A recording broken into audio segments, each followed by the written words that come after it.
Yes, yeah. Steve? Yeah, application 253027 is for a property that is next door to my house. Joanna? So, Newlands Farm, 502158, they are my neighbours, so, councillor Eglinton's going to present. And then on licensing, I'm not actually declaring any because I will declare something when we get to them. Okay, thank you. Mike? Yeah, I'm declaring interest on Newlands Farm because I have a personal friendship with the owner. So I think before we go any further, as we have got members of the public here, I think it would be good to do a round to introduce ourselves. So Margaret, would you like to go next? Margaret Cares, Bray Ward. Jackie Phillips, Bray and Fisheries. The gentleman from the very board. Michael Charles, Monterey. Okay, Gertstein, I represent, Oakley Byfield. Nick Folliot, I'm Deadworth Ward. Bob Taverner, Hollypool Ward. Mike Parkinson on Hollypool Ward. Casey Gordon, I'm the assistant to the clerk.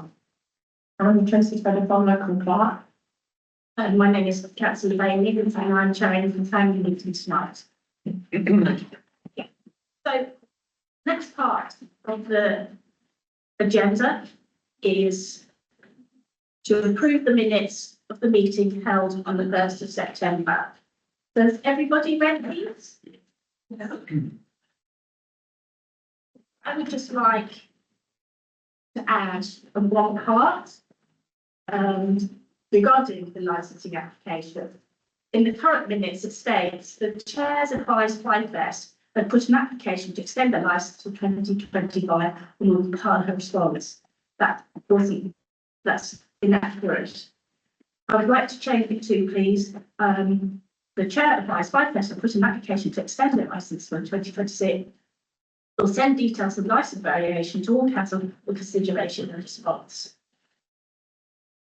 Councillors, are you happy with that to be made as? Yeah. Yes? No. So that's my proposal. Somebody like to second that? I'll second that. Everyone happy with that? Yes. Yeah? Can you put your hand up just to be clear? Thank you.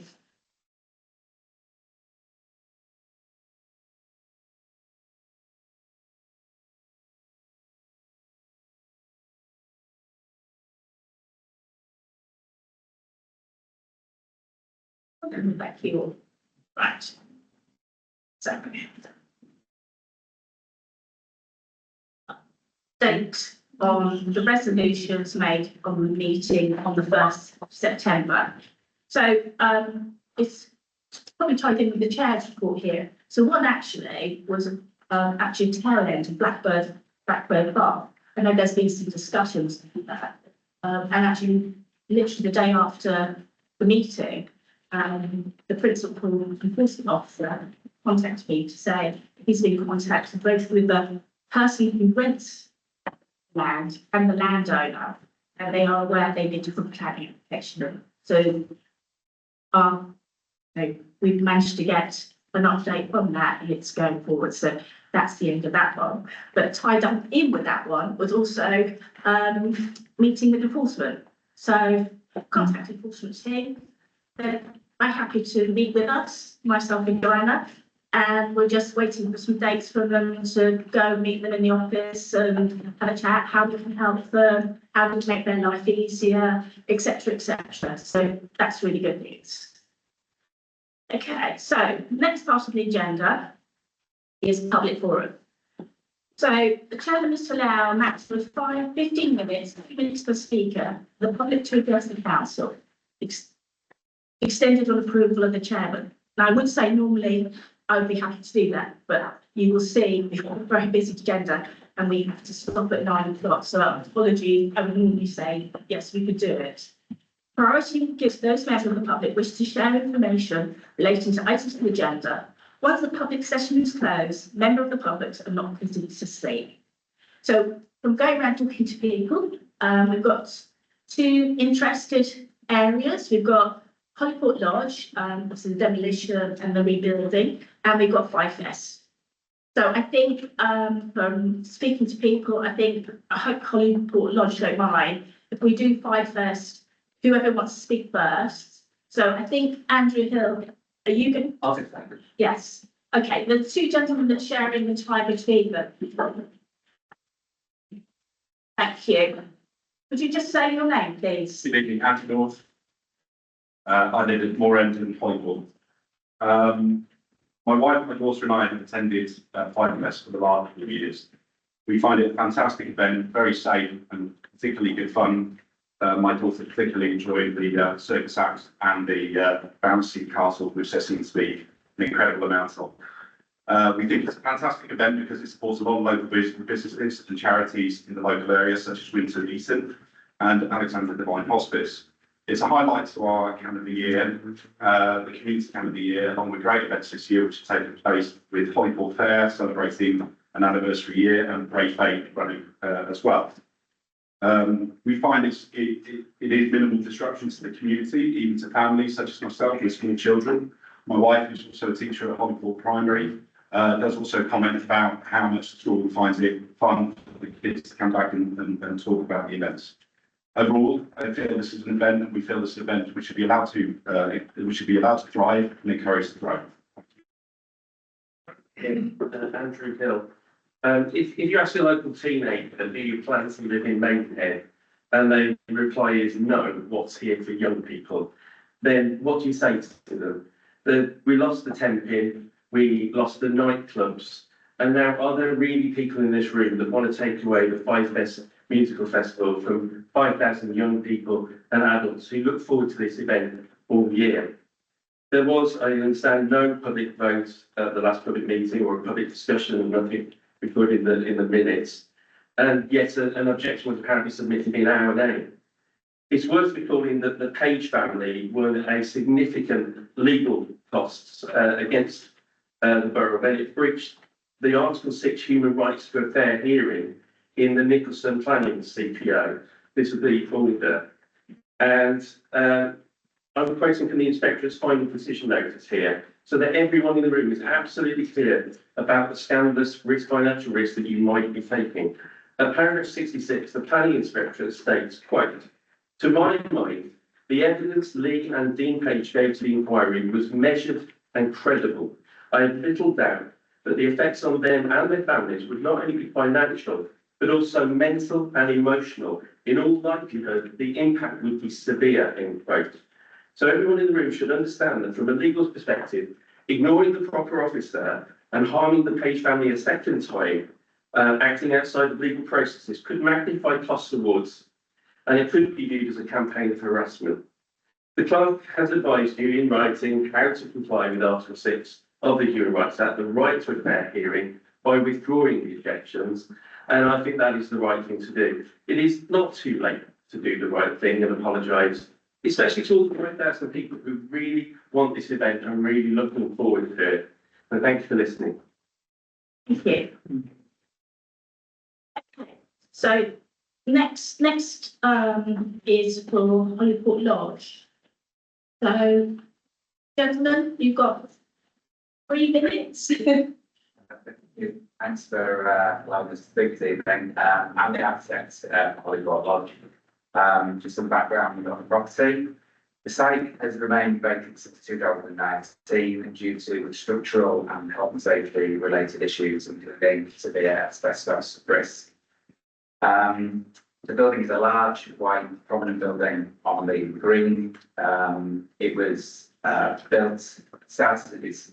originally started as a mid-19th century civil property.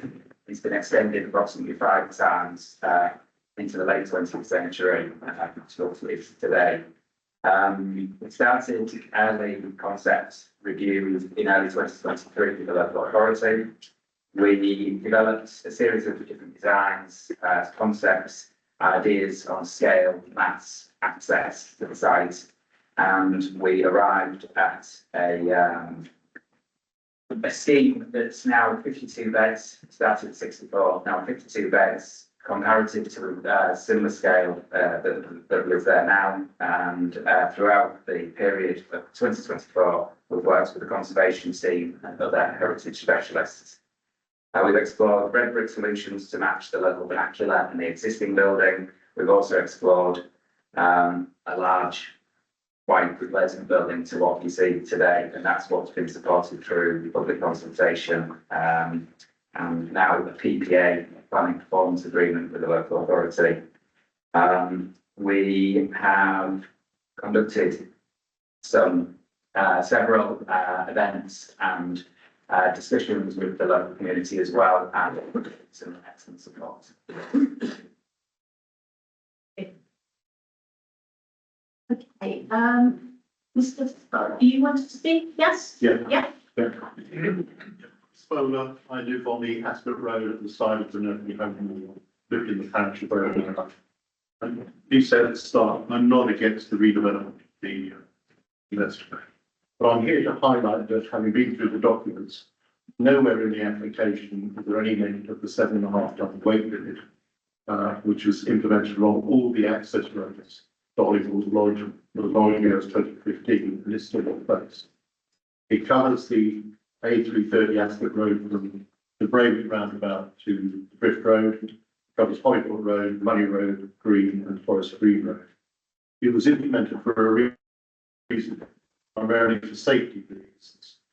As in particular, there are several pinch points on the Ascot Road between the Braywick roundabout and Green.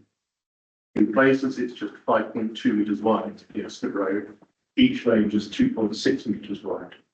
The pavements correspondingly considerably narrow. Parents cannot walk hand in hand with a small child in Bell Drive. It's very narrow there.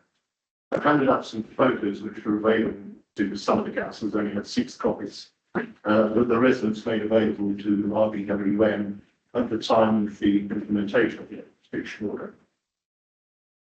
It shows lorries mounting the pavement. 2 lorries cannot pass side by side. It's with wing mirrors. Lorries are 3.2 metres wide, and the length of each lane is only 2.6 metres wide. So they have to mount the pavement and one to use their wing mirrors.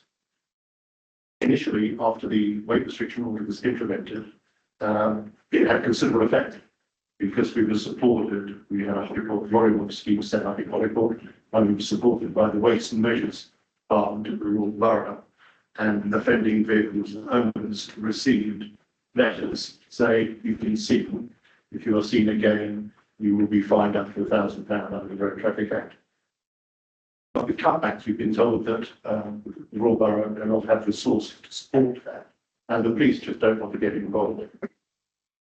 But even now, vehicles 50, sometimes 100 a day, are about to even get a weight restriction. They're driving along the Ascot Road to Drift Road or Howell Lane or beyond, well beyond the room for access.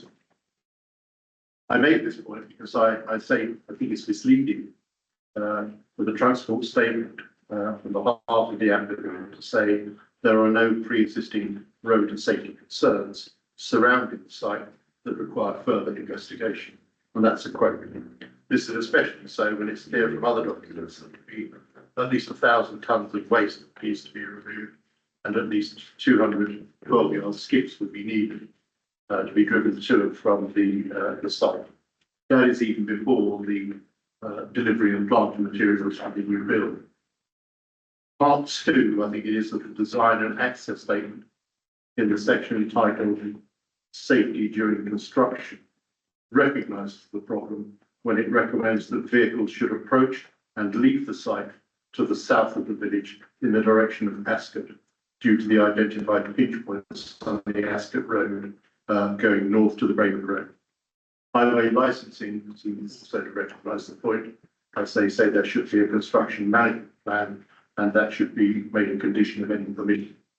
sorry. This is entirely. Sorry, you've got 3, you've just had your 3 minutes, sorry to, Okay. have you got a quick Well, finish? Quick finish.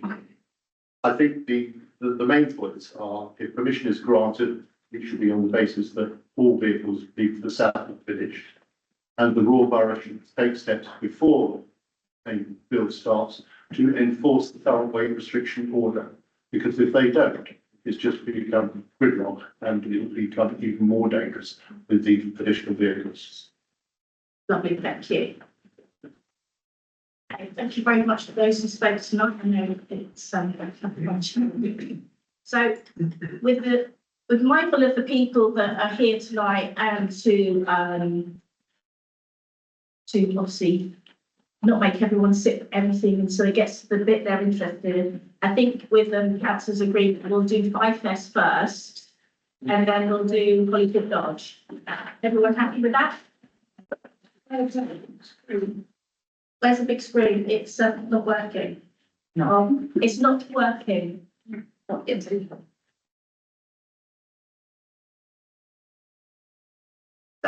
everyone happy with that? So, yeah, so yes. So I need to declare something. Okay. So I know Mr. Page. Mr. Page delivers sound system stage to the Village Faith that I chair. In the past, I've received an advice that I should abstain. Today, I've checked with our local clerk and I do not have to. And I'm not minded to abstain. I will take part in the conversation. Additionally, I want to declare, we had a phone conversation recently, and out of respect to Mr. Page, I'm not going to quote it. This is nothing unusual, but I want everyone to be aware that we've been in touch. Thank you. So just to be a reminder to everybody else, all other councillors, any declarations you're interested in, declare them now and abstain if you think it's conflicting. So Dutch, yes? Yeah, thank you. Yeah, similarly, Page family, there were, they're known to me as well, there were tenants in my ward, in St Mary's as a borough councillor. I've had conversations with the applicant, I've come in with an open mind and I don't think I'm conflicted in engaging in this debate. Thank you. Yeah. So the item is to consider and agree to ratify to the objection of the Five Fest application number 0788 L04, minor variation, current licence, Stroud Farm, Gays Lane, Whitefield. And I think Mike Parkinson, you're going to present this? Yeah, the reason I'm going to present this is because Mr. Page, I know that you've attended a meeting and you've also put in a Freedom of Information Act, and I've also read and been aware of the Facebook post that you've made. And it's important that I present this because I can probably shed some light on some inaccuracies in what has actually happened in terms of the authorship and indeed the motivation behind this objection. The reason I'm presenting is because substantively the objection is based around an email that I sent, not just to Councillor Nee, but to all councillors. And that email was provoked by an email that Councillor Nee, in her capacity, as was reflected in the minutes, which were actually inaccurately recorded and actually have now been properly changed, that on the 2nd of September, that all was presented to the councillors was there is a variation in the licence for Five Fest, and this was sent to all councillors, and there was not any instruction to do anything other than read it and provide any comments that you would like to provide. So as a result of that, it was left to councillors to read their emails and to come back, and if there was a majority either way, we would decide presumably how we would proceed. I didn't make a decision then because I had an opportunity to actually speak to residents. And the reason I did that was because in an earlier full council meeting, I presented a resolution which was accepted by the council that we start Bray Parish surgeries again. And the first surgery occurred on the 4th of September. And it is in a location which I know, Mr. Page, is, and I did not realise this, but is of a sensitive nature to you. I did not know that when it happened. The reason it was chosen was purely and simply because we've never done this before for a long while. And if we sat in this room and waited for residents to come to us, we would probably sit here looking at each other. So the idea was we go to a place where we knew there was a regular meeting of residents, which happened to be a coffee morning. When we attended there, and I'm sure they do not mind me saying, I attended with Councillor Corzak and Councillor Nee. I was not really known to anyone because I haven't really been a councillor very long. I made the opportunity to introduce myself to a group of residents. This group of residents lived in the borough. I did not in any shape or form engage in the conversations about the Five Fest licensee. It came up in conversation. I did not posit an opinion at all. But it was quite clear from me that there were some reservations amongst the residents about this variation in the licence. And it was along the lines of that they were concerned that as much as it was very much part of the calendar, very much part of the community and was a wonderful event in many ways, that they were concerned that if it was granted an extension to its licence to go into Friday, that they would feel that that would become an environmentally challenging thing. And it would also, from their perspective, not something that I necessarily agree with, but they said it was the thin end of the wedge. And if Friday was successful, it would then become Thursday and Wednesday. And I quote, we would end up with a mini Glastonbury. I leave that there for anyone's consideration. So I took away from that meeting that there was concerns that match my concerns in some way. Now, before I say anything else, this is not an objection to Five Fest. This is not an objection to the festival. I've read all the support. I've heard tonight how important it is to people. This objection was purely and simply based around perhaps asking a few questions to see whether, if it is granted, that it's granted with all knowledge and all safety in mind. It isn't meant to say it's not going to go ahead, nor was it motivated by any kind of personal animus. And indeed, I am a councillor who has absolutely no knowledge of what Mr. Hill told me this evening. So again, I was not knowledgeable of that. Therefore, I sent an email on the 5th of September to all councillors, outlining my concern, as I say, which was substantively what happened to be the objection. The result of that was that we had, and I will not name them because it is not fair, I'm speaking for myself. There were two other councillors who came back with objections. Not necessarily the same as mine, but along the similar lines. Therefore, Councillor Nee then took those objections and she then has put the objection in as existed. Now, I know that there's a freedom of information request on it about process. I'm not going to get into the process because freedom of information needs to be done. What I wanted to do tonight, what we wanted to do tonight was to basically give this back to the councillors because many of them probably don't know this background. And it was the idea that now, given that they know, given about this objection, it is now obviously in the council's own decision to decide whether they want to ratify that objection or to go against it. So the proposal is, and I don't know whether councillors you have seen this, so I will read this out, the objection that was sent in. The objections are in three parts, and it is: one, concerns due to increase in noise from a venue which is already causing neighbours distress. Two, the festival is held in July when children are still in school. The licence is proposing to extend its music and drink licence to the Friday when children are travelling to and from school, using the same local footpaths and roads as festival attendees. Three, Forest Green Road and surrounding roads are not roads that can take a lot more traffic, and there is a real issue of public safety if this is granted. Should be noted that there has been a serious accident at or near entrance this year and last year too. Also, it should be noted that to extend the Fridays will impact local residents and businesses who are going about their work days, which includes HGVs and additional traffic from the many local polo yards which all use these local roads. I would just like to close by saying that this issue has got mixed up in an awful lot of past history and personal animosity. The fact is that this is an objection. It is just a comment made with just backed by what I heard from residents and backed from my opinion as well. It is not designed to ruin a very well established festival, which I myself would like to add that Mr. Page and his family should be massively congratulated for doing something that is as successful and contribute as much to the community as possible. So that is my proposal.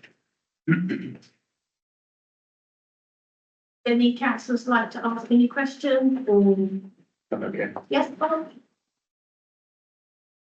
Yes, undoubtedly, the Five Fest is very successful and liked by not a lot of people. I've not been there myself, so I can't comment personally. Or I've heard a bit of music drifting across sometimes. I live in Herne Drive. But I did ask my neighbour who family, and they go, and they really enjoy it. And but he wasn't quite sure about the Friday. So my question to you is, it's very successful. Can you just say the reason for wanting? Bob, no, this is between the councillors now. This isn't a discussion between us. Okay, We need to keep it that way because we just have such a busy agenda. Sorry. okay. In that case, as it stands, it is successful. Maybe it's become a victim of its own success. And but I will leave it there. Sorry, thank you. Other thing on the issue now. Jackie, I'm sorry, I don't know what time was they were requiring to have the, It is the sale of alcohol on Friday is from 12 midday to 10:30 p.m. and live and recorded music on Friday is from 12 p.m. to 11 p.m. It has to be stated there's never been any issues with the actual keeping to those timings on Saturday and Sunday. There's never been any issues at all. no, fine, but since the children are at school, and it is mainly, I again haven't been, I'm afraid, it's just mainly a children's event. Is this really necessary? Would there be a lot of adults who want to start drinking at 12 o'clock, on a Friday? How about a bit later in the day? I don't know, 5 o'clock, shall we say, or something of that sort. I don't know if that would be acceptable.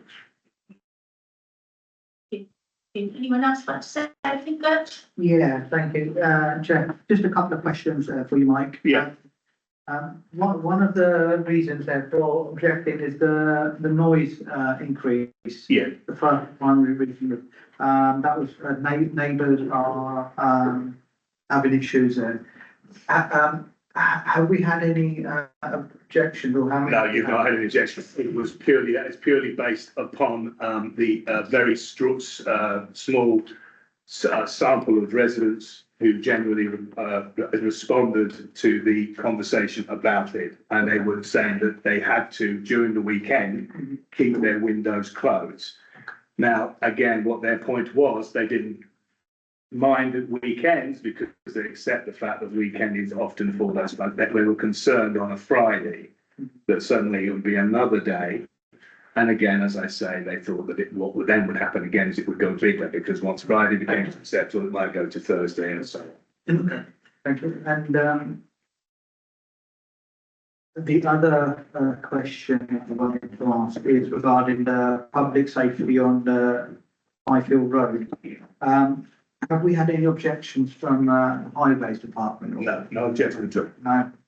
So we wouldn't get objections to highways anyway. Yeah, I mean, if we have any concerns raised, I mean, as a parish council, if there's issues, I mean, I noticed there was an email recently, in the last couple of days, there was a lamppost which was damaged, and we had an email that this lamppost is damaged from the borough. But I just think, have we had anything flagged up to us with a list? I think if you drive these roads, there's recently this year, and I'm sure other councils have noticed it driving it, there's an oak tree near the entrance that was badly hit this year. I think the police are the best people to advise regarding accidents. All we can say is what we see, as a lot of us live around here and others as well. So that's the only answer that Thank you. Just a couple more inquiries I should make.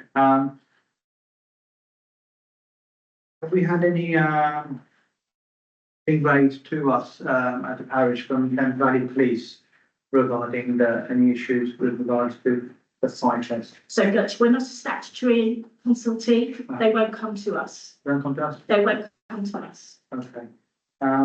We only find out about licensing if the person who's doing the licensing approaches the parish council, as he tells us, or it's on the Army Veterans website. We're not statutory consulting, so we don't get told anything. Right, okay. There was a couple more points I just wanted to raise. So, The concern I've got at the moment, just what I just want to put down one concern I've got at the moment is, what we've got to do is we've got to raise, obviously, it's an objection raised and we raise an objection. We've got to be very careful about raising a preemptive, strike on this operation. For example, you know, something that could happen in the future. For example, with the licensing hours from 12 to 10:30. You know, we can say that we don't want people drinking. I mean, there's lots of pubs in and around the villages that serve alcohol from 12. I was in the retail business myself, and we could serve alcohol from very early in the morning, 8 o'clock in the morning. And it was very interesting. People used to ask me, why do you serve alcohol so early?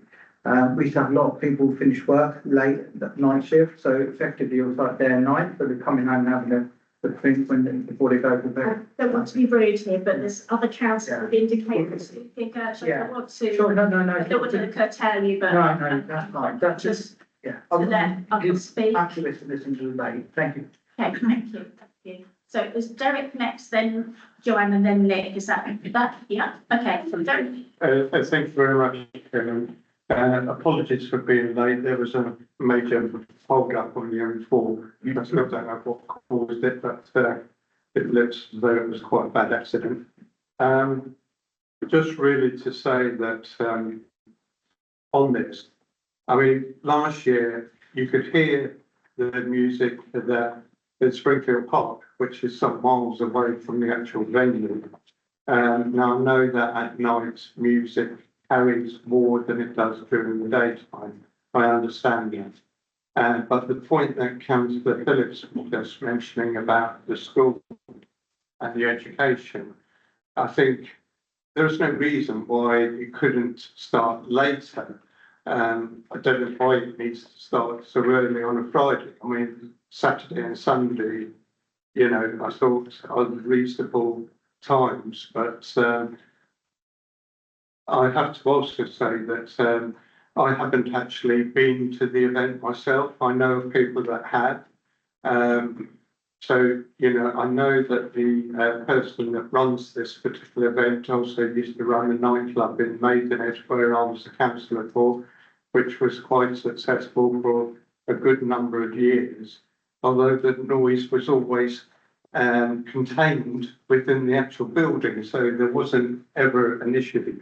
The issue is from local residents. Obviously, they're concerned about the noise elements, and as we've already heard from Councillor Parkinson, a lot of the neighbours are having to keep their windows closed for this. Now, I know the main concern appears to be with the education of our children and the fact that they could actually be disturbed during the day, and why it can't have its licence later in the evening so that it starts later in the evening. It just seems a reasonable request. Thank you. So Nick.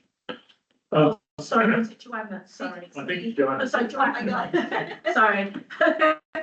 Right. Yeah, so, you're very patient with your hand. Maybe first of all, let me put the record straight. It's so nice to open my mouth finally, because I was convinced I had to abstain. This is why we never got anything out of this so far. I wonder if this discussion should be about Fifers at the moment, or should be about our processes. This is what I see. We have submitted something, and I don't understand why we keep discussing it. It's already submitted. The actual text of our objection is already within the Royal Borough. Now, everyone in this room probably knows that my favorite one are rules. So it seems like we have conflicting rules. We believe this is the process for responding to applications, to licenses. But we also have a standing order that says that the only person who can send those is a clerk. To be clear, also not a deputy clerk, just the clerk. So I don't know whether we want to discuss Fifers or whether we want to discuss the situation we're in. So Joanna, can I just say, we've got terms of reference later on, so can we just park that? I know, but this is the situation also. Yeah, I do appreciate what you're saying, but this is regarding the agenda. Can I just reply to that? Yeah. The issue is that it has been positive and indeed claimed that this was a objection raised by one councillor born out of personal animosity or personal history with the event, with the person around the event, and that was using Brave Parish Council and the position within that to put this objection in. Why it's important actually to air this tonight is to make sure that people are aware that it's not what happened. That is not what happened, and that the minutes do not reflect that. And whatever information Mr. Page had been given by whoever it was not actually accurate. And the process is a separate issue. That the democratic validity of the process is a separate issue. What is important is that we assume that this actually was done within the confines that we understand our process in a correct manner. So, you know, and we just need to actually just make sure that people are aware of that, because that kind of thing that circulates around social media, as it has been circulating on social media, and I make no comments about that, because everyone has a right to opinion, as we have a right to an opinion as well. It's just that we need to make sure that what does circulate around reflects the reality. Yes, that's correct. It's very responsive. Yes, you can. So guys, I really honestly need to get to a point, so Joanna, I really don't want to daughter and then Nick wants to speak, so, you know, to be fair. Yeah, all I was going to say is that effectively, we have made a recommendation to the borough, which was to reject this, or effectively to object to this licence. What we are, and are we actually now going to have another vote and create another set of words to then put in whatever it is we're going to say? But we're going to have to now do some wordsmithing and agree some words. What are we actually going to try and do now? So this is what it says, is to ratify, either you agree with it or we don't agree with it. Okay. That's, it's no other words added, either you agree with it, we're happy with that, it stands, or we're not. Okay, so did the objection then include the points about it starting later and not serving alcohol until say 6 o'clock? The only thing that you can ratify is what I've read out. Okay. That's it. There's nothing else mentioned tonight you can even put into it. It's that. It's whether you want to have that objection or not. Yes, Joanna. Just for everyone in this room to understand, this conversation already happened. It happened over email. Everyone was CC'd in that email. So we did exchange views. Those who did, I didn't. The office was CC'd in that email, and that includes all the people who then said that they didn't know about it. So we all, this is where the problem is we already submitted something. So just two questions, really, 2 points. One is obviously there's a process question here, which has been, I just wanted to check from the clerk. Could we just have some clarification on what is the correct process to submit an objection of this kind? The correct process is that under the law, councillors can't raise an objection on their own, that not an objection or for something. Delegation can be given to an officer, a committee, or the full council. So the reason we put this back on the agenda tonight is that we're following the correct process. And hands up, I don't think there's any malice whatsoever. The terms of reference have been wrong, and the terms of reference does say that delegation can be given to a councillor, which is incorrect. It's on the board. Okay, thank you. Okay, so look, it's a very tricky one, this one. I totally agree that there's no malice, and it's been done in the spirit of representing the residents. My only concern is that the implications of us obviously putting this application in has triggered obviously a hearing, a legal hearing, and it could put us potentially, as we've heard this evening, a serious risk, puts the parish at risk and financial risk and reputational harm. So that's my concern. When I'm looking at this application, I mean, we are making our recommendation of the parish council, but we don't have obviously the power to obviously approve or refuse the application. As a parish, we are obviously an interested party, so, you know, we present our case on that basis. But there is a little bit of a question mark on this particular, situation. What I would feel is, comfortable is if as a parish, we got represent the majority of our residents, and we haven't had, obviously we've heard this evening, we haven't had any, complaints directly from residents. No residents have objected to this application. We haven't, the statutory parties haven't objected. As a councillor, obviously I represent this area.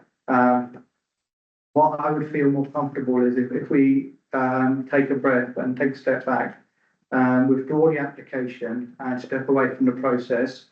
We allow the borough to make a decision without any of this, this personal animosity or, you know, these questions being raised. So we are a neutral party in this. In doing so, what would happen is we wouldn't lose our right as a parish. We will still have our group for planning control or environmental health or public consultation for future application, and also the Licensing Act 2003. We've got significant powers to curtail and review this operation in future. So what I've suggested, if we withdraw at the moment and we let the borough make the decision, and also simultaneously we engage with the event, and we've got our conversation with the organisers, try to foster a positive relationship. I think that would be a sensible way forward, and it will remove us from any risk of any legal or other ramifications. Before we don't.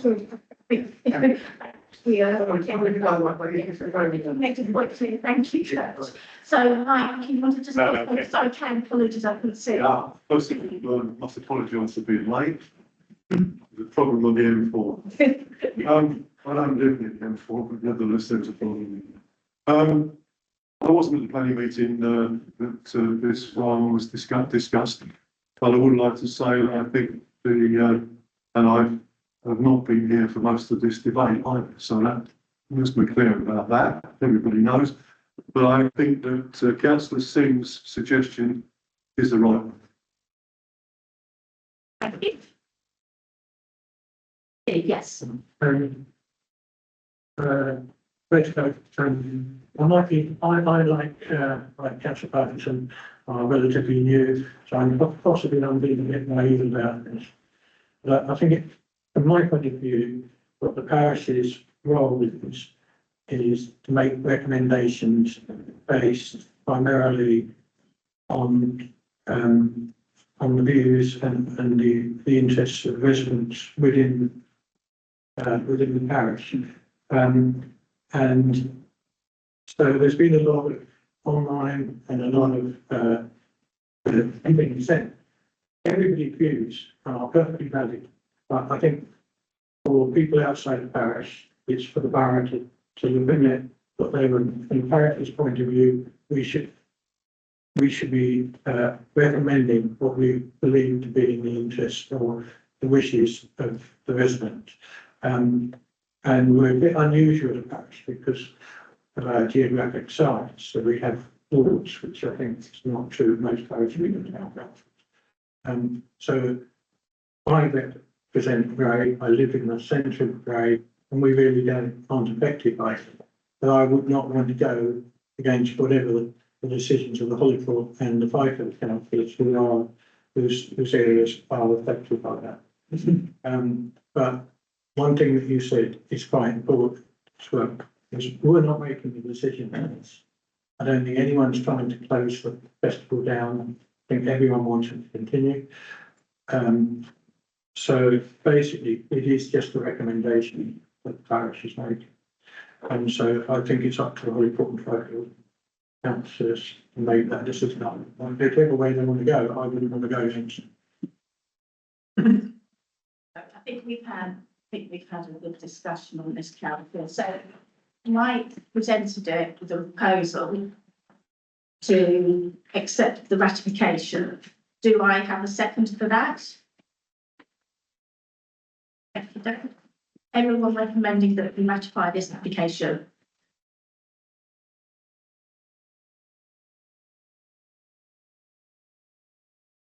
Okay, against?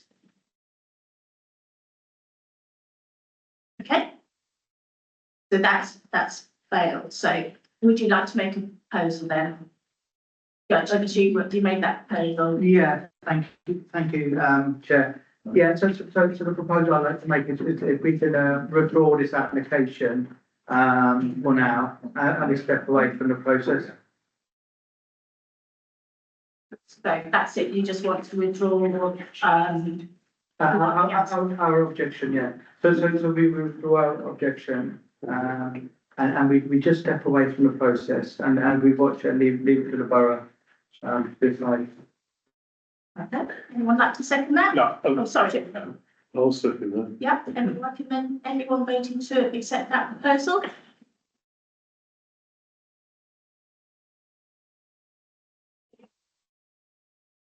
Against? But can I just add one Can I thing? just finish the abstaining, I'm abstaining. I'm next up. Can I just add one thing? The thing you asked about, the second thing you asked about is a very important thing, and I would imagine I'm probably not the proper person in the room. Sorry, ladies, just one. But actually, I think that what you said in there, which is important, is about actually some dialogue. Because I actually do think that if there was a dialogue, a pre-dialogue with the Great Parish Council before this was put in, and I fully understand why it would not take place and has not taken place, I think this could have been a lot an easier and better process. So I actually endorse that in terms of, going forward on this. If there's any way that you could possibly be an interlocutor with this or something, then it would. I totally agree. I mean, I'm not saying, that's going to happen, but I'm saying that I think that's probably a very positive thing as opposed to reacting to what is essentially a few lines of text. Yeah. And that is the problem. And whether we like it or not, this is a democracy, and democracy exists upon different opinions. And, everyone's allowed to have an opinion, and it shouldn't be just shut down because people don't agree with it. But I do think that what you suggested, the second part of it, was a very sensible way forward. so apologies, Joanna, can I just say something as somebody that obviously has quite a lot of input on this about me. We'd just like to say, yes, it's good to talk, but not by social media. Yeah. And I think that's all I'd like to say. Thank you. Joanna. So I would like to say something to the chairman of the council. I think it is time that we start fixing our processes. I think we have had enough talking about how they are sometimes not entirely up to date or correct or something. There's like evolve with them sometimes. We should see that correctly now. Because that situation, no one was still intended for it, but we seem to have. Yeah. Okay, so I think that's finished now. I think we've done that today. We have got this evening. Just exactly what the vote was, was that second, and was it passed? Was it passed or not? Yes, it was passed, yeah. Then cut. That was carried just 6-4. Yeah. Again, Yeah, so as I say, guys, it's good to talk, not by social media. So that's all I'm going to say on that one. So thank you very much. Those people who want to go can leave, and we'll get on to the rest of the business. Thank you very much. So the next application we're going to do, which other people are interested in, is Honeyport Lodge.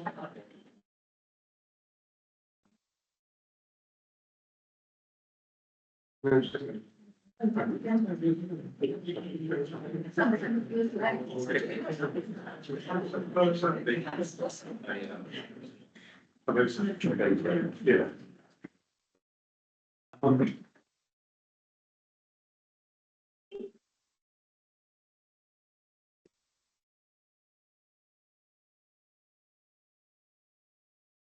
So, no, over to you, Jen, and apologies, you haven't got a screen, I don't know what's quite happened, but we haven't got one, so I'm sure it'll be fine. Okay, there is a point, I've lots of people in outside, so there will probably be people coming back in a minute. Okay. There wasn't much I could do about it, unfortunately. Right.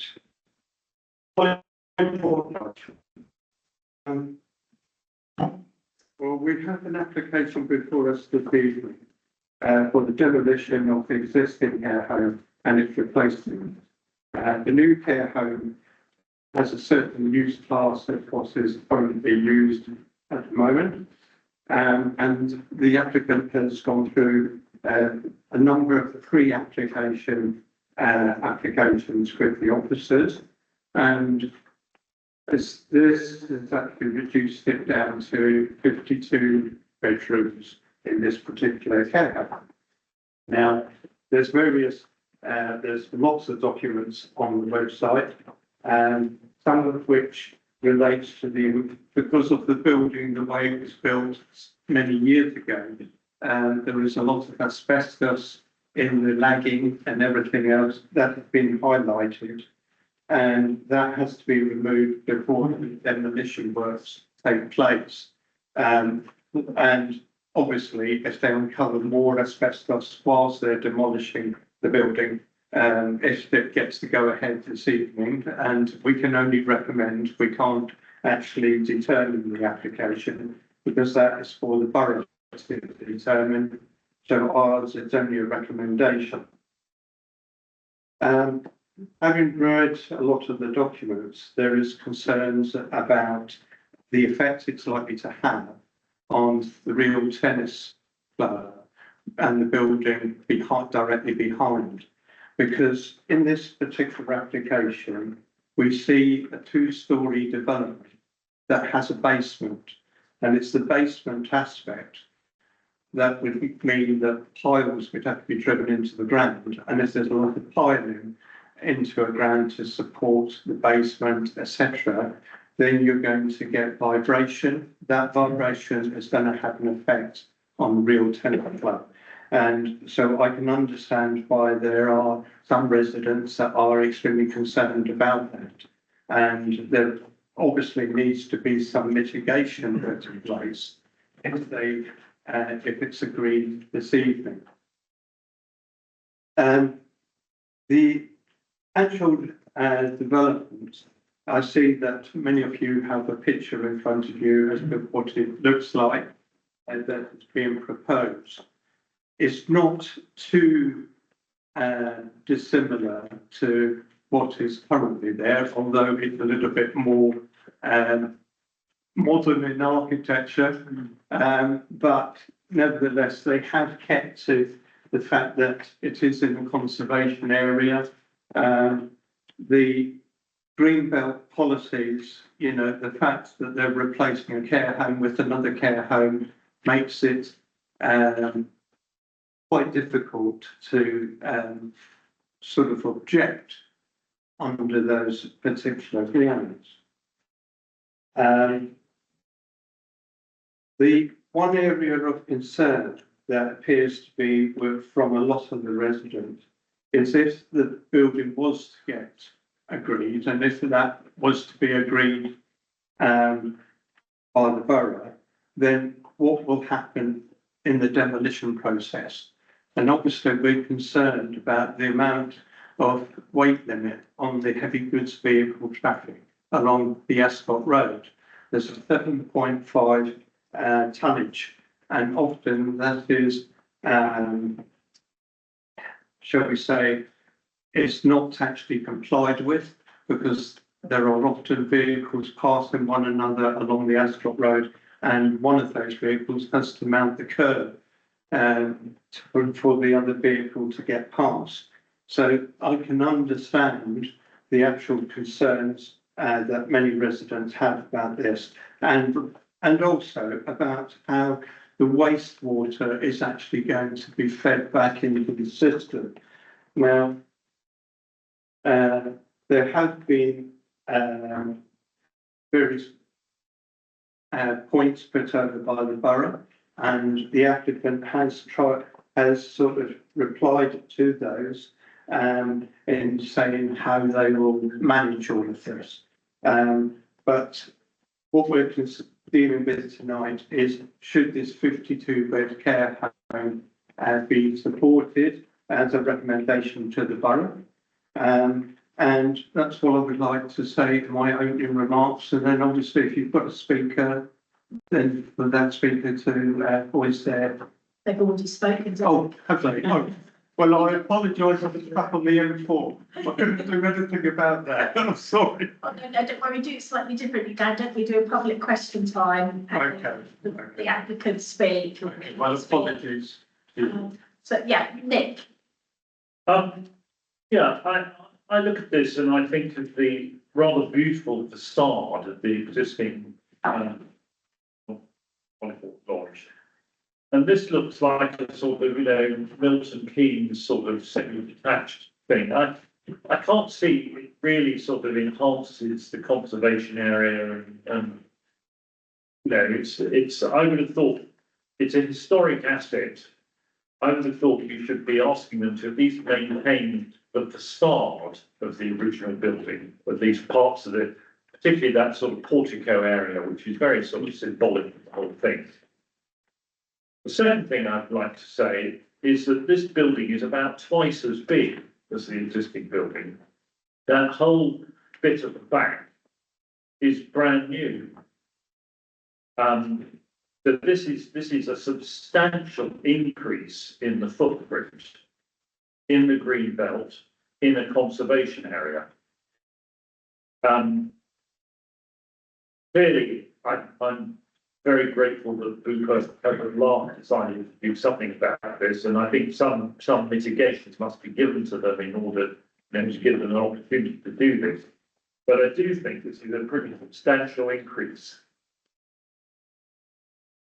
We've heard about the piling impacts that might impact on the real tennis court. Real tennis court was built in about 1879 and has a particular form of plaster by a chap called Bickley. And the plaster in the Hardwick Real Tennis Court, the Hollyford Real Tennis Court, one or two others, is particularly special. And obviously, if there is piling next door and that plaster work gets cracked, that would be a serious problem for the real tennis. It'll basically remove one of the special features of that real tennis court. The other thing we heard, you didn't hear this, but the traffic issues with all the lorries coming in and out and the way that we had a speaker earlier on who was saying exactly what you said, that they don't make enough. They said in this application that there aren't any traffic issues. There are clearly substantial traffic issues. So I personally, although I think this is in principle, it's great that Bupa are doing something. I think they should do something with the design. I think they should slightly reduce the massing of it. And I would recommend that, in the green belt conservation area, we should be rejecting it. Thank you. So Mike, and then I would like to say something. Councillor Wilson, I read in the application that there was a slight concern about the drainage. Yes. Is that still an issue? Because it seems that the reports seem to be that proposing the least best using a mixed drain, a shared drain, not the best way. Is that still an issue? And also it is. I mean, what about sort of the general thing about flooding as well? Floods out there. Okay, well, the local lead flood authority officer contacted the applicants. They contacted them on the 12th of September. And the applicants responded to that on the 17th of September. Right. In their conclusion, they say it is proposed to mimic the existing drainage regime on the site by reusing the existing combined drainage connection off-site, which is the best available option. These preference of disposal is mitigated in the post-development scenario by providing surface water attenuation on the site, which will reduce surface water outflows and also provide betterment in terms of surface water quality and water reuse. Now, in their application, I have seen a lot of permeable surfacing being placed down to allow the water to penetrate the soil. But that is the information I've got in front of me. Okay. So I'll make a couple of comments. I've read the objections online. So one thing I'd like to bring up is parking. So I think they've got 11 spaces, a 52-room care home. I'm not quite sure how you work that out. 11 spaces for visitors, and was it 7 for staff? Chair, actually, in this new thing that was handed around, it's design responses, they have actually upped the parking spaces from 14 to 24, it says. Right, okay, so where are those going? So there has to be new plans online. I wouldn't really ask you that. The point's a valid point, because there'll be at least 14 staff. Yeah. You know, that means, you know, there's not many places for visitors or anybody else. I mean, you've got to be realistic here. It's a sort of nursing as is kind of residential. Residential doesn't need quite so many staff. Nursing needs more staff because you need nurses, you need doctors, you need doctors anyway, etc. So what happens? This is all built.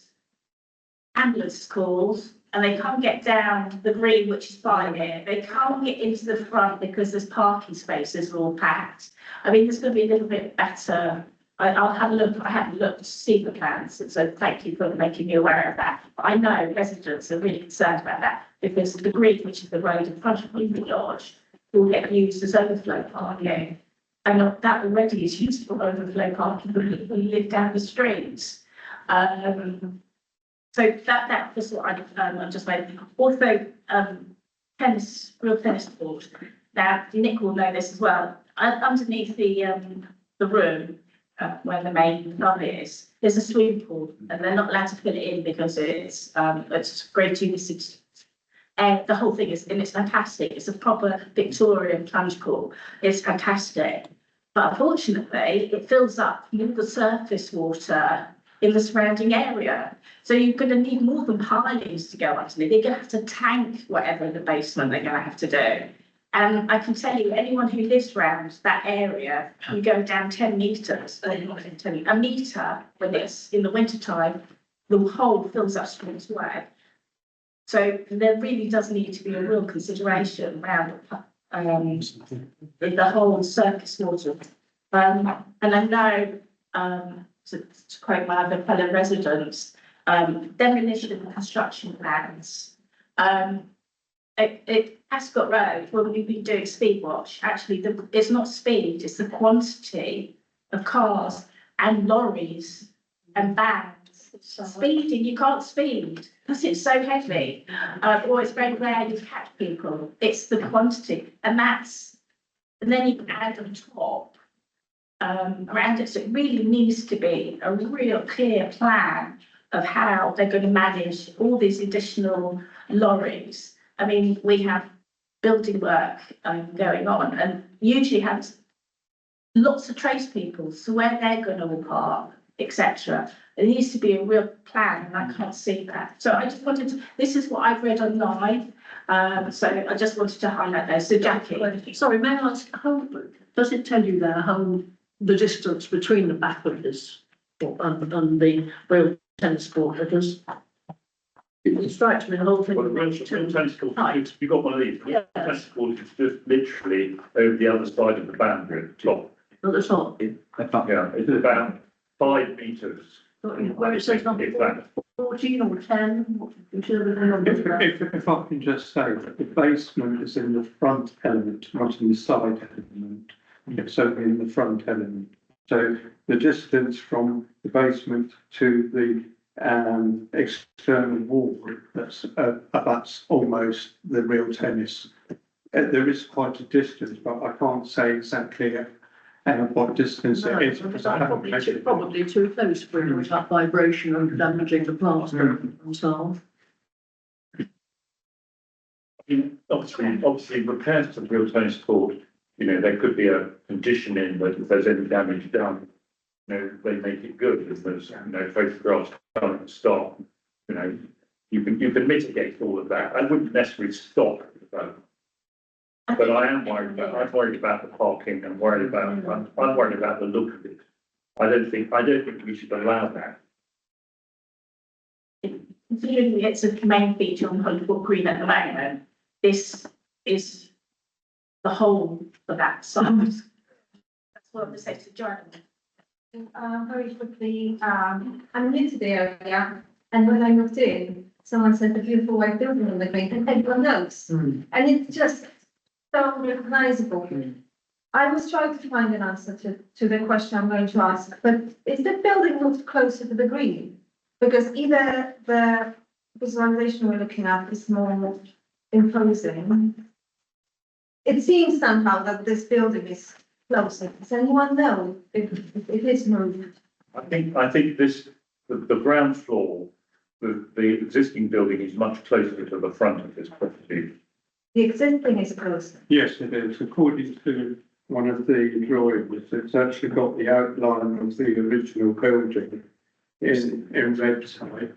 And it actually shows you what has been proposed above that, superimposed. So the actual frontage is mainly pushed back from where it currently is at the moment. It's a matter of architectural features. The only difference is if you're looking at the building straight on, there's a left-hand external bit that just slightly juts out, and which would probably be the entrance area that slightly juts forward. But I can only see what's on the plan that I have in front of me. And thank you, Chair, for because when I looked up on this application, it was yesterday, so there was only 6 objections at the time that I looked yesterday. And so thank you for that. I know parking is an issue. So she wanted to say something. Thank you. Yeah, I mean, I agree with everything that's been said, practically. I mean, I don't think this is a high quality design as is previously there. This building is very recognisable in Holyfoot and green, and I think we should preserve that. I think it is over the green belt as well. So for that reason, I'm very concerned about this. Construction management plan, we need to make that clear. If this is recommended for, there should be a strict construction management plan in place. And yeah, the real tennis, it's an interesting point about the plaster. It's normally, we can't really object on building control grounds. It's of the particular importance with that property. I know you can have party wall agreements and things, but there needs to be particular consideration given to Holyfoot real tennis. I think it's officially noted as a great listed building. Oh, well, okay. So it can have that protection. So I think, sorry, I didn't mean to interrupt you. No. I think there's somebody who lives nearby, and I've declared that. And I've spoken to residents, and they all think nobody doesn't want a care home. Nobody doesn't want a care home. They understand it's a care home. It's big. It's big. And they worry, real tennis club, how it impacts that. Don't want it to be at the detriment of that, because the real tennis club's only one of how many in the UK? Is it not many? 20? 40 odd. Yeah, it's not many. That's special.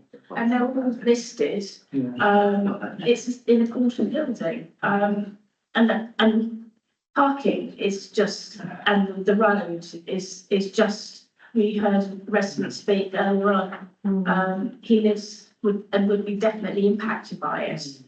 But when we did speed watch, it wasn't cars, it was lorries, and the size of them, enormous. In an area that's supposed to be HGV, only access. There's one that needs to be done on this, I think. Yeah, I think it's very nice with the surrounding detail and the flooding issue. It's surface water flooding. Look at the ponds at the moment, that can tell you where the water is. When that's fine, last winter it was flooding, that's how high the surface water was. A degree of those floods. Yeah, yeah, it's, yeah. And you know, the other side of the road is floodplain. It is classified as floodplain. The other side of the Ascot Road is floodplain. So, yeah, it's just a bit, I think it's great for doing it. I don't think anyone, says that, but I think it just needs a bit more fine tuning, a bit more of the other side of detail, parking, a bit more sympathetic to a conservation area. And obviously to the sport. So yes, yeah. All I'm going to say is that we could make some money out of this by renting out the green or parts of the green for them to park the vans on construction.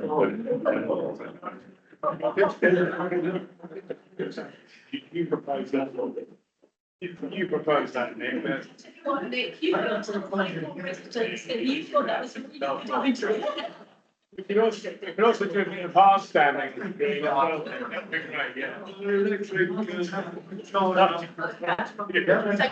I'm sorry, it's just reminded us, we've got 45 minutes of the rest of the application, so we need to crack on. So I think we've discussed this, so Derek, would you make your recommendation, please? Well, hearing what has been said, I think that the applicant may need to go back and have a rethink, hearing what has been said.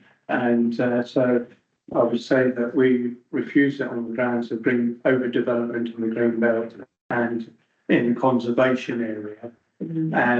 But I'm sure the applicant has listened to what has been said tonight by various councillors and will obviously make adjustments where necessary. Can we also please, for the people who live near that, especially include there needs to be a construction. Oh, yes.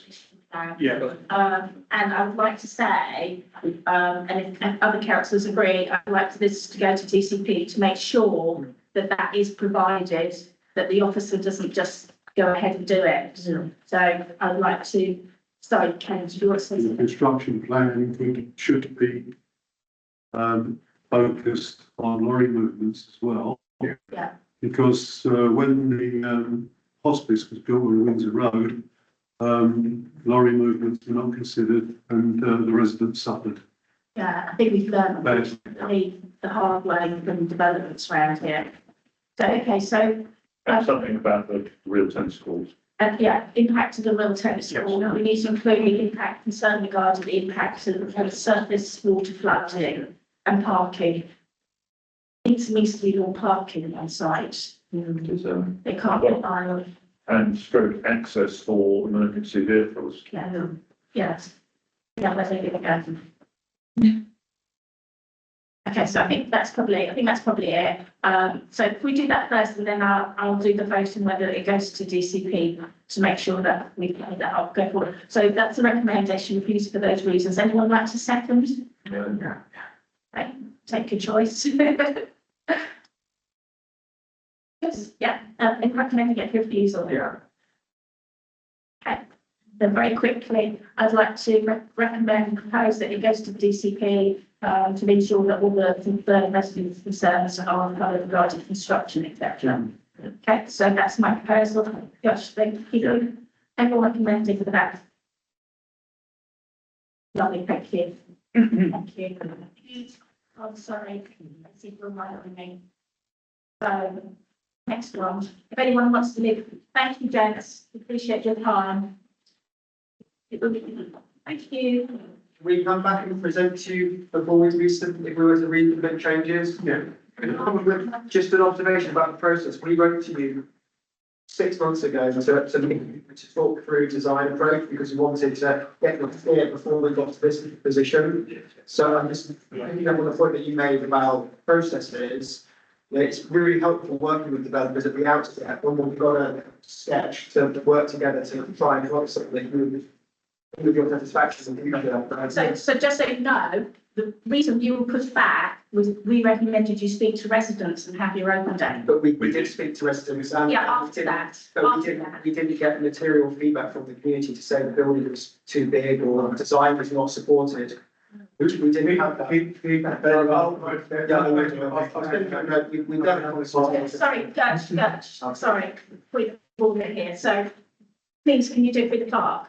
Yeah. Please, any discussions comes through the clerk and she'll share with us. We would love to sit down with you and have the opportunity to go through it properly. Yeah, have the plan, how parish council works, once the plan's been submitted, then we know what your proposals are, etc. It's in the public domain and you're working with RBWM.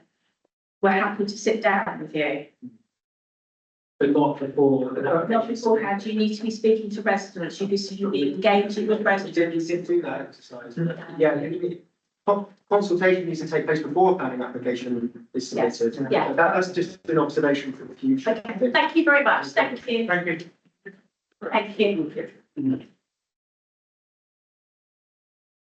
Okay, Okay, the next bracket. next one. If I give you application 24-01879 variation, that application was withdrawn on the 21st of August.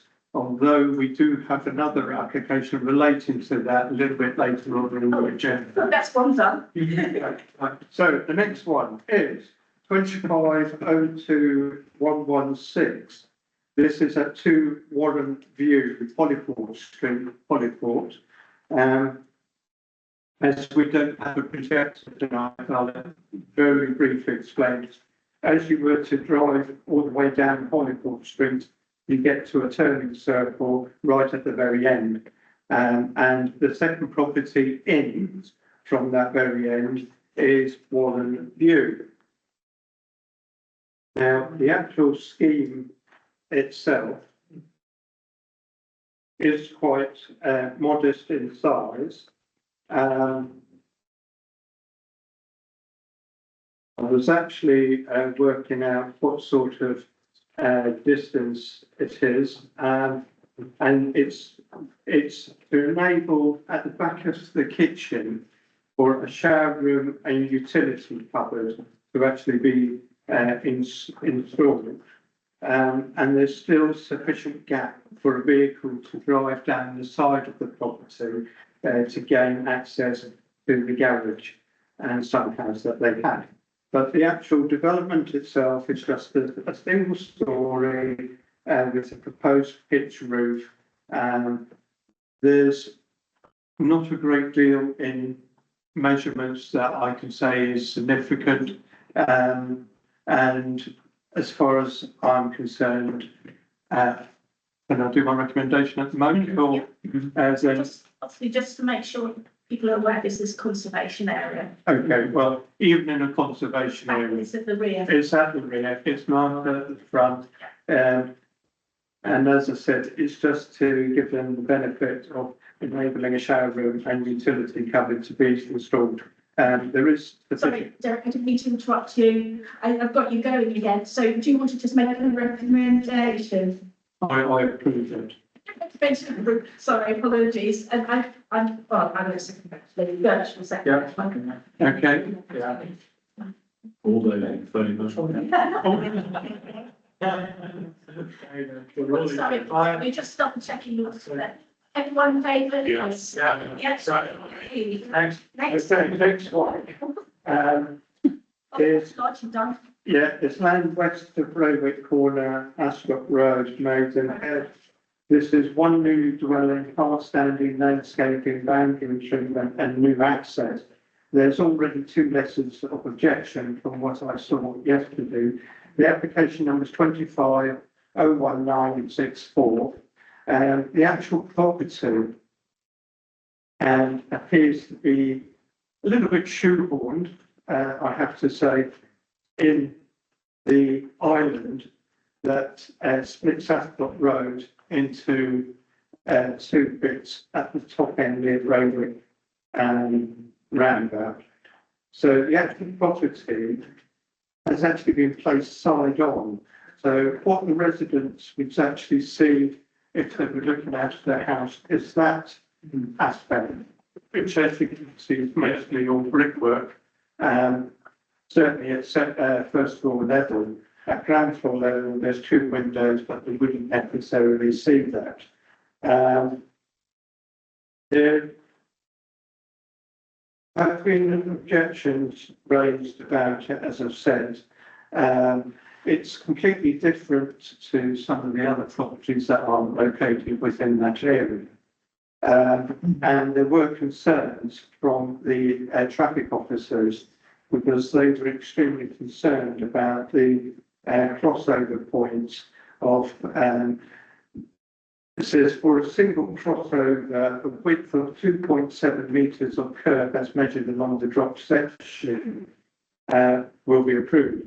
But they're saying that in these cases, the crossover may be widened up to a maximum of 3.6 metres, a total of 5.4 metres, including the ramps.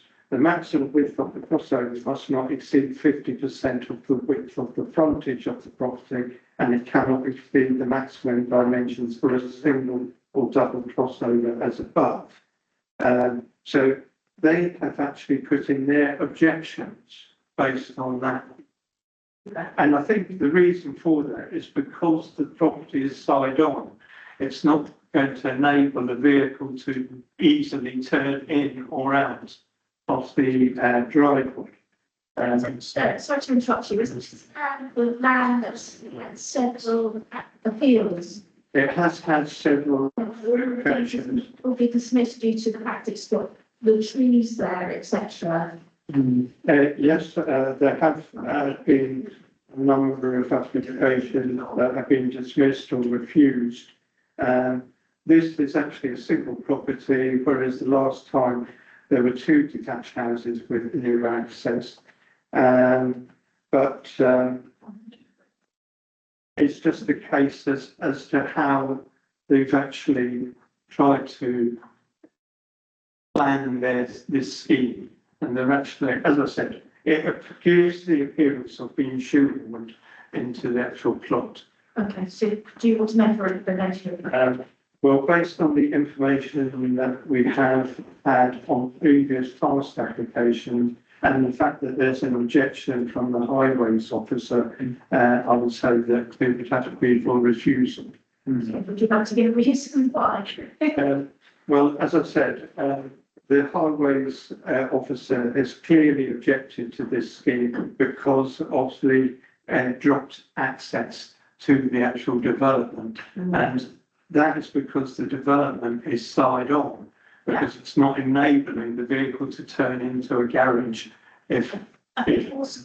Sorry, and I don't mean to interrupt you, but I think you also need to include the fact that it was refused as well, other than the fact the trees. Yes. Because, you know, the way we're going to have no trees left, and that is a little bit of a wildlife haven. And I think perhaps we should refer to the fact that previous applications were dismissed on appeal due to that. If that's okay with the councillors. Yeah, support that. Yeah. And also, I don't think that's an appropriate place to build a house. It's very close to the main road, and that should be left as a wildlife meadow. Well, also it would go against the biodiversity.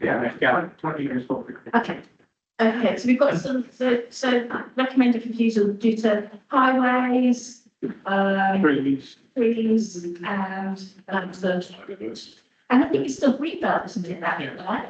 It's still greenbelt. Overdevelopment, impacting the open. It's the impact. Yes. Okay, so that's the proposal. Anyone like to second that? Big choice, or do you want me to do it? It's easier. Anyone recommending that for refusal?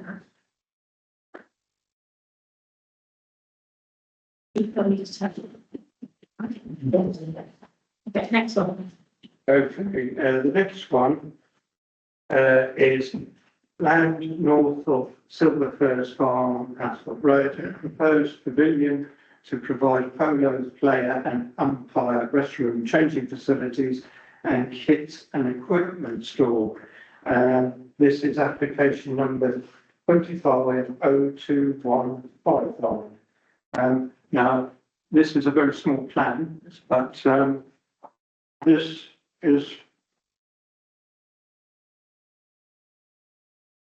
is the Ascot Road here. There is a polo pitch that is going to be situated here. And the actual pavilion is over here. Now, the actual pavilion itself is of log cabin construction, and it looks very similar to that. I don't know if members could see that. Yeah. But that gives you a background as to the type of development it is. And as I said, it's for the purposes of polo. That's all I've really got to say on this. It's in the conservation area. Oh, it's not in the conservation area and not in the floodplain. But it obviously is in the green belt. I be really honest, I'm a little bit concerned about how many polo yards we've got around in the. I mean, it's great because it's keeping the green open, but we're seeing more and more applications coming in. But, you know, like Le Leon was, when I moved here, open green fields. And now it's, you know, it's a big commercial activity. How many, you know, in the summer, the HG weeds, it's enormous. The horse box strip. Yeah. We want to be really, so I'm just throwing it out there, just thoughts. So Nick, Nick. Does this sort of building have a particular classification? That is non-residential? Yeah. Because it is allowable under sport. Yes, and horticultural with polo. We could tie in and say that it can only be used for sports, so in the next to try and stop the next thing, a house being built there. So it's actually 14.66 square metres. So good, yeah? Yeah, my observation is just that it looks like to me it's in the wrong place. It's too far from the track. And you have to walk across the field to, it doesn't make sense. It's a fair and unbound restaurant. It's not that far. how far there's a ditch or something. I mean, there's the polo field there. And that's the pavilion. Oh, I thought it was there. It's the pavilion there. On the map. There it is. Is it not that? That's the pavilion there. Yeah, the pavilion was there. Okay, so what's this down here? Yeah. I don't know, but when you look at it, it says proposed pavilion. So No, it says Tushnell Farm. no, it says here on this plan that I have. No, if you look on the screen here, it's marked in red, that's the plan site there. It's not colour on your paper, look at this. No, it says existing is what you're looking at, whereas the proposed is much nearer to the polo pitch. Is that what you didn't understand? My understanding on here, it looks like it's over the ditch. On the red line is there. That is over the ditch. But it says proposed. So if you see that writing, it says proposed. What does that say there? There's such an Right, okay, no, okay, yeah. It's quite big. Right, okay, so it's the new one next to the track. Yeah. Right. Okay, so Derek, do you want to make a recommendation? Well, based on the facts of its use and the fact that we're going to condition it for sport use. There is nothing to say that we should object to this type of proposal because it's in fitting with green. It's a log cabin. So I would like to move approval. Anyone like second it? Bob, recommending it, second it, everyone recommending approval. So we need to really, sorry folks, really super duper. Okay, next one is 25022168, which is first floor side rear extension with rear balcony and spiral staircase, Hill Farmhouse, Ascot Road, Hawthorne Hill. And this is putting on a first floor extension that is that sort of size, which is 8.96 metres wide and has a depth of 6.06 metres to accommodate the 2 bedrooms. And I've only allowed for the actual building itself rather than the balcony, but it gives you an idea that they're building above what is already existing on the ground floor level. Okay, we want to make a recommendation. I would like to move approval on that basis. Bob, yeah, everyone recommending for approval. Thank you. Now, the next one, seems to have an awful lot of political money tonight. 250224, a 2-storey side extension, 2 rear Juliet balconies and alterations to fenestration following the demolition of existing elements. This is Long Chase Farm, Ascot Road.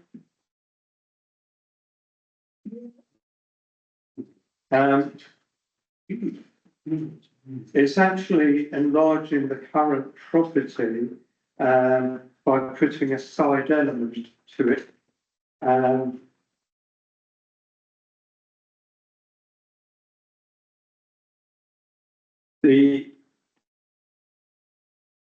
Some of these plans are absolutely.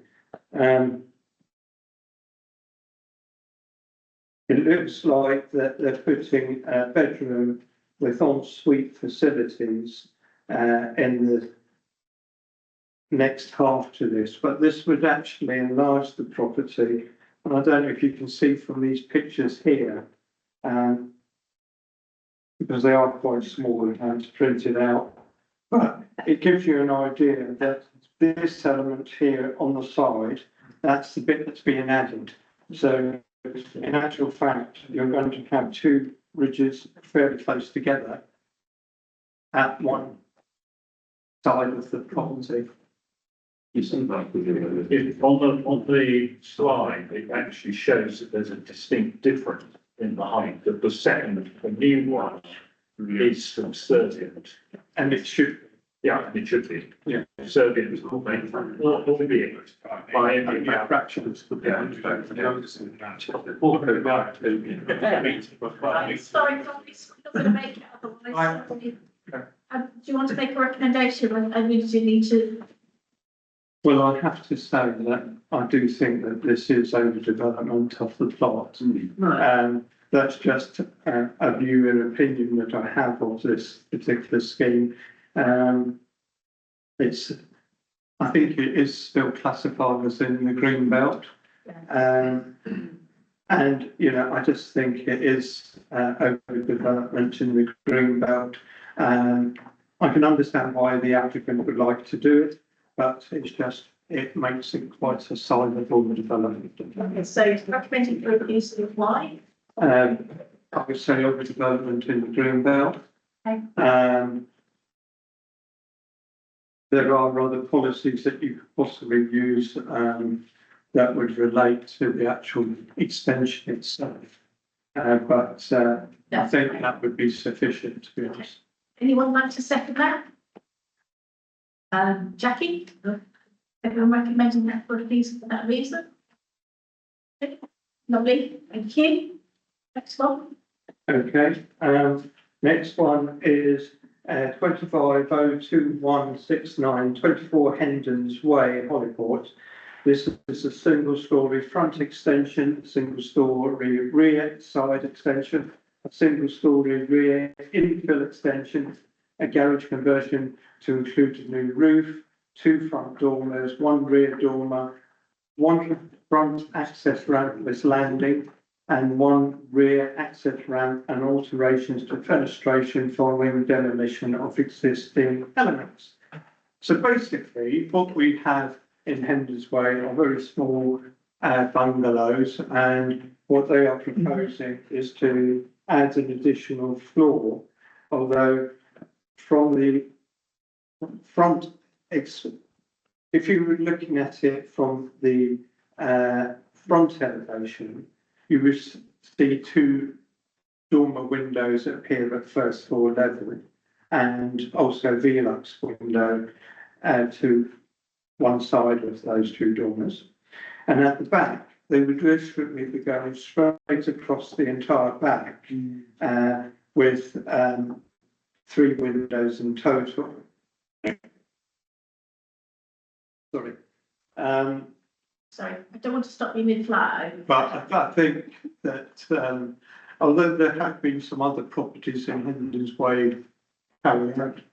I was going to say, I think we could discuss this till we would learn has this been elsewhere in Hendon's Way. It has. So Properly. I would have to say you would have to approve it on that basis. Okay, anyone like to second that?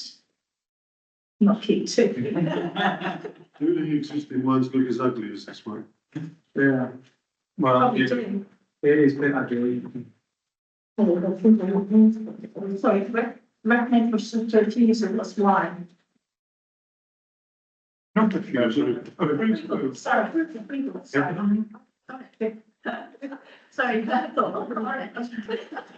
Okay, next one. Right,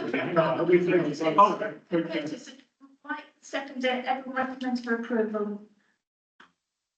Actually, no, I don't think I can cope with that. So everyone recommends for approval, put your hands up again, please. Okay, 1, 2, 3, 4, 5. Against? 1, abstaining. 3. Okay, I'll quickly swiftly move on. 2502-355, this is Cedars Farm, Pedder Street. This is a proposal for an all-weather equestrian exercise track, and you will see on here where it's located.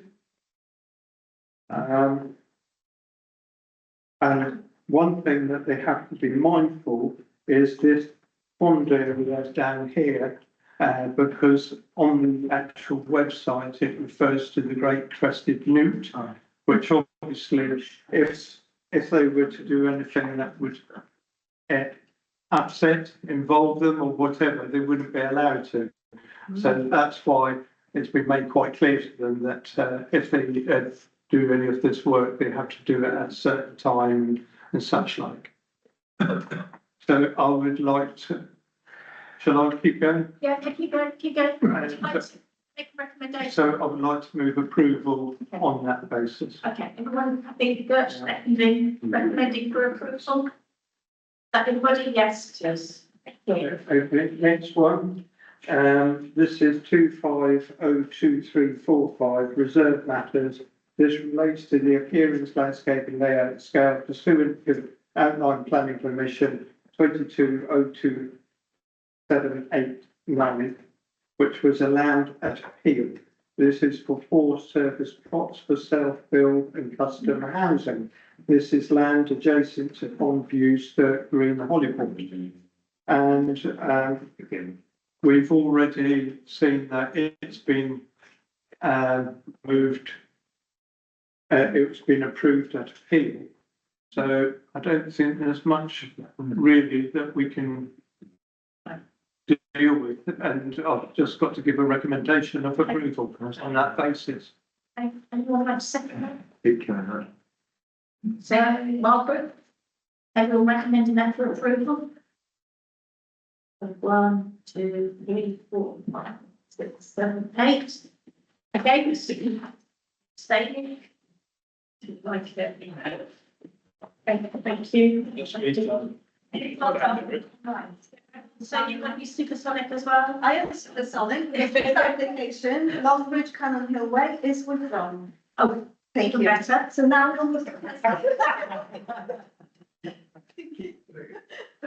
Excellent. it's your turn. Well done, Steve. No. Well done for stepping in.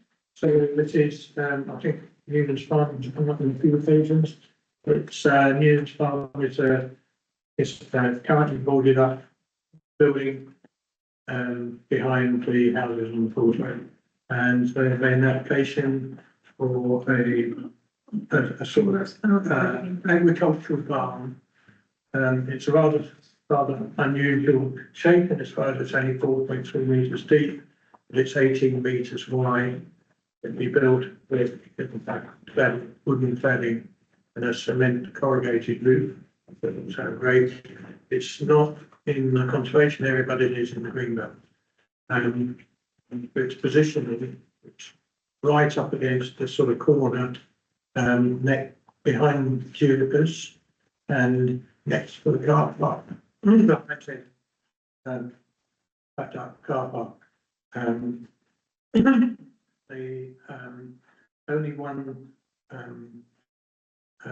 neighbour was contacted, which was universally was any objection. I did go and have a look at it. Rather strangely, I couldn't see any signs that had been put up to say that planning permission was being requested by the start of the farm or that. The intention is for about 6 different vehicles and trailers, which will, in my opinion, take up over 2/3 of the width of it, and the rest will be used for the hay barn. I don't think it'd be possible for a building like that to be used for any industrial purpose or for any residential purpose. And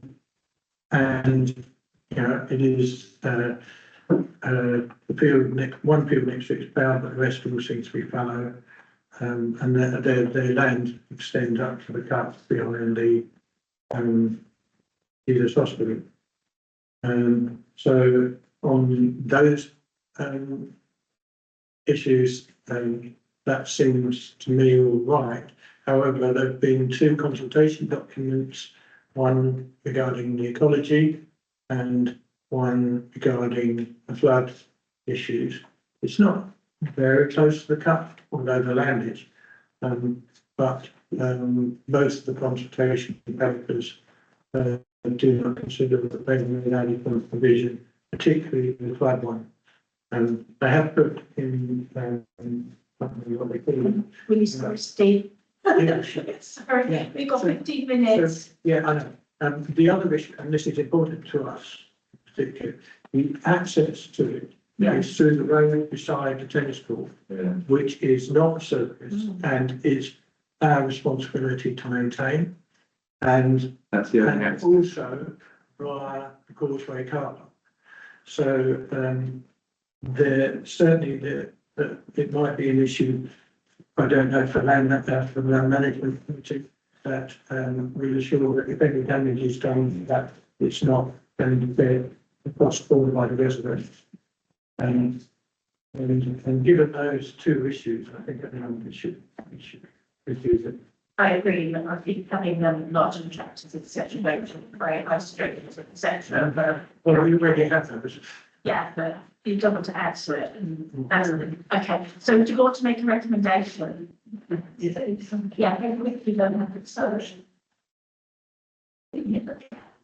Back wall of my garden, above this land, for approximately 12 to 15 feet wide.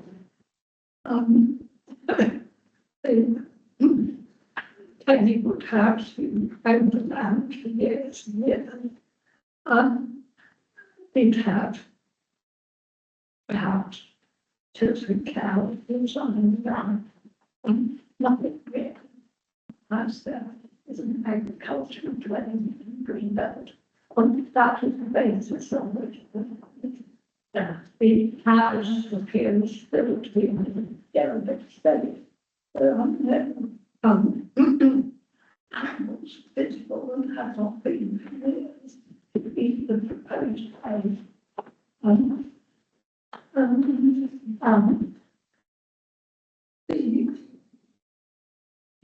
plan to build something for, machinery, is at the far edge, abutting the entrance to the High Street car park. Sorry, I really do need to. I put Motion there. vote on this, Okay. but I'm just providing.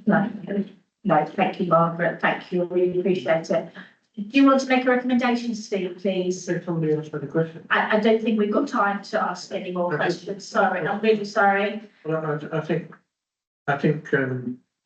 yeah, I've already made a recommendation that we refuse on the basis that it doesn't meet the ecological or flood requirements as the consultations here, and also to do with the access, issues of access are not addressed. Okay. Happy with that? Everyone happy with that? Second that, Derek, everyone recommending that for refusal for those reasons, except for those that are abstaining. Okay, that's everything. I mean, abstaining.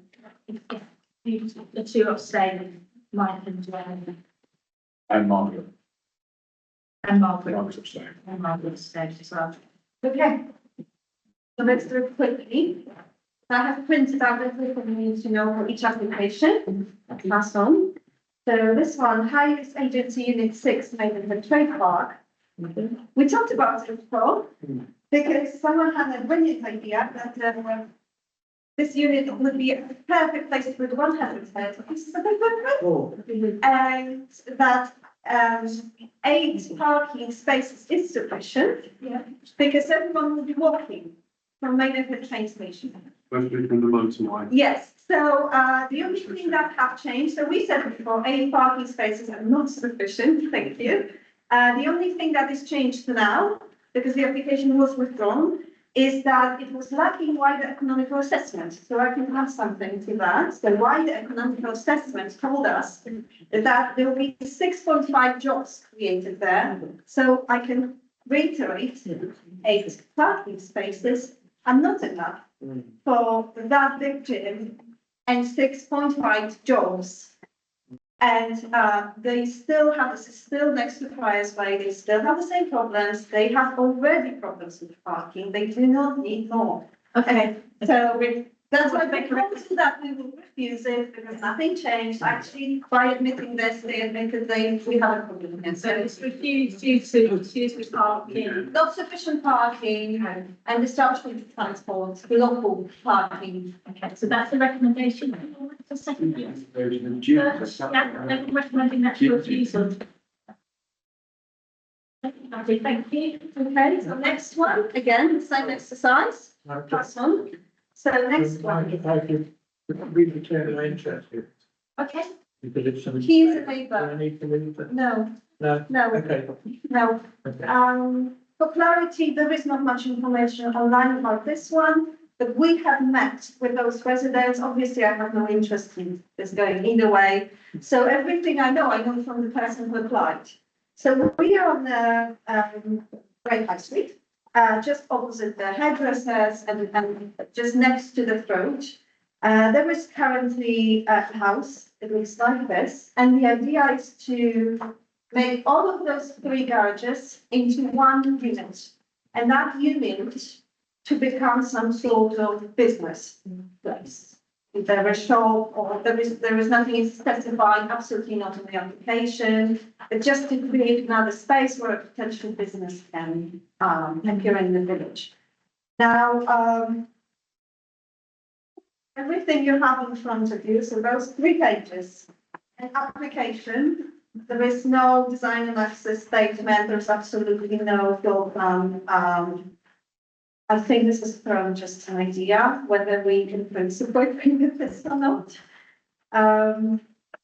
So I don't know whether there is a toilet or how big is the the only thing I know is that we're losing 3 garages in the middle of the village.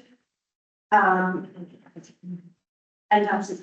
I think, correct me if I'm wrong, there's also 2 empty units that were businesses. Yeah, just next to it, 20 units, That when was we had the conversation, the thought was that if we have another one, maybe small businesses will start moving in. Right. And this is not a silly idea, I think, in my view. The problem with parking regulation continues. So I would say, if I had to very quickly make a recommendation, I would refuse on the basis that we do not have enough information. So what you see, what is on the application is literally not enough, one line. Okay, so that's seconding that, that's recommending, I totally agree, especially it's conservation area as well. Okay. Recommending due to lack of insufficient detail. Okay, so I might second it, everyone. Yeah. Except Steve, you abstained. So can I just make a point that on the no, plan? you abstain. No, but on the plan here, it does show a single unit with a toilet. Okay. That's all. Right. Right. So now I'm not sitting down because on our agenda, unfortunately, one of the road planning application will fit into Oakley Green Life. Yeah, that's the real Windsor Road. Yeah, so, okay. So we are going to be super speedy on this as well. So previously, Breakfast Council refused the exact same application. I'll make that clear, the exact same. On the basis that it's overdevelopment, there is problem with traffic already in that area and access rights, because that plot seems to be landlocked by another land that they don't own. Now, that application was refused by Borough on the basis that it's cramped, it's poor design, there is no clear net gain biodiversity statement, and there is no clear declaration, there is nothing on impact on climate change. Now, this application went to appeal, and the appeal was refused. And the same applicants bringing it back, there is a slight change. They seem to be claiming that they own what the residents are claiming is their own shared land. They are putting this in and saying that belongs to them. Obviously, this is not something we can discuss under the plan, but just I'm putting it there. They have added since ecological advisor. However, everything else remains. It's back garden of existing houses. There is parking problem. They seem to be removing the existing parking spaces that residents use for guests. There are only 2 of those. So that is going. And if I could show you how many objections they got from residents repeating the same points, that my recommendation would be that we, because the application is virtually the same as we discussed in 2023, I would reiterate, this is still overdevelopment, there is still problem with traffic and parking, and there is still this problem with access. Quite right, I'll second that. Okay, thank you. Everyone recommending that for refusal. I think we've all seen this many times. Everyone recommending for refusal? Yeah. Thank you. That's enough. So, I was going to say, it's 9 o'clock. Are we okay to? Yeah, are we okay to do another 15 minutes? No, we want to. So we'll have to delegate there, won't we? Okay, so anything we do. So can I hold the halt there? Because I think one item I do want to really make sure we do today is the terms of reference. So the terms of reference for planning have been updated under Tracy's instruction. And I would really like us to look at that and have a quick, it has to be very quick discussion, we've got 4 minutes. I'd like to say we haven't had enough time to see these only came out in the last 24 hours. And I think that the planning meeting is not the right venue for this, and it ought to go to main council.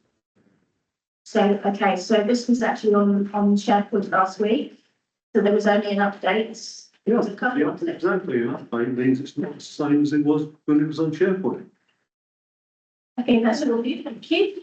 Joanna? I do not entirely understand, because those terms of reference that keep sometimes appearing in the council, they are not the terms of reference that we voted the last meeting. So I don't, we updated something, this is in my work there.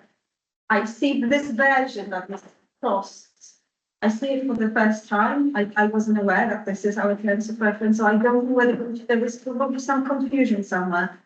So this is one point. Yeah, that was, it's on the website, John, and it's only an extract of it. It's not the whole planning terms, it's just the extract of what we do. Let's not rush it, This let's is- do it properly. Okay, that's fine. If you really don't understand it, that's fine. We'll take it to my council. Bob, did you want to say something? I just noticed that the committee will comprise all councillors, Yes, it does now. but it doesn't, does it? It does. It's just we've got 2 borough councils that decided they didn't want to do it. Just on that point,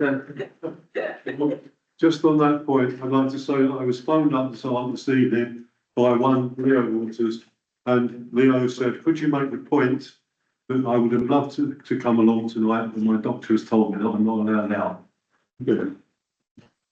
Well, it's not. So if he's on the committee, then we register it. If he's not on the committee, he would have been a member of public, and that's different. So don't shoot the messenger. I think there needs some We've had this discussion clarification. before, so yes, Nick. Are we actually going to discuss this? No, No. we haven't got time. If I've got this. No, that's fine. Excuse me, everyone. I actually decided to read it, sorry, but it's like, could you make sure when we come to main council, it is read and everything's discussed beforehand? Because that would really help. If we have a minute, can I ask for an hour? I think we've got 2 minutes left. I think, Can I just ask? I'll have to, those applications we have been able to discuss tonight, we'll have to put them onto delegate. Can we do them by email? Because, I mean, Julie did send round to us the recommendations, which was going to go through, but we have some recommendations. Okay, so if you send those all around and then get the final agreement of whether everyone agrees with it and then send them to Lucy. Okay. Yeah. You can do that as soon as possible, that's great. Okay, so this is, stop. We need to finish this off. We've got less than a minute. So we need a resolution that you agree that we can delegate and they will be sent to Tracy so she can send them up on behalf of us to IWF. It'll come, so I'm proposing that, anyone my second, Darren, thank you. Everyone agreed to that resolution. That's everybody, thank you. So I can call this meeting closed. Thank you very much, everybody.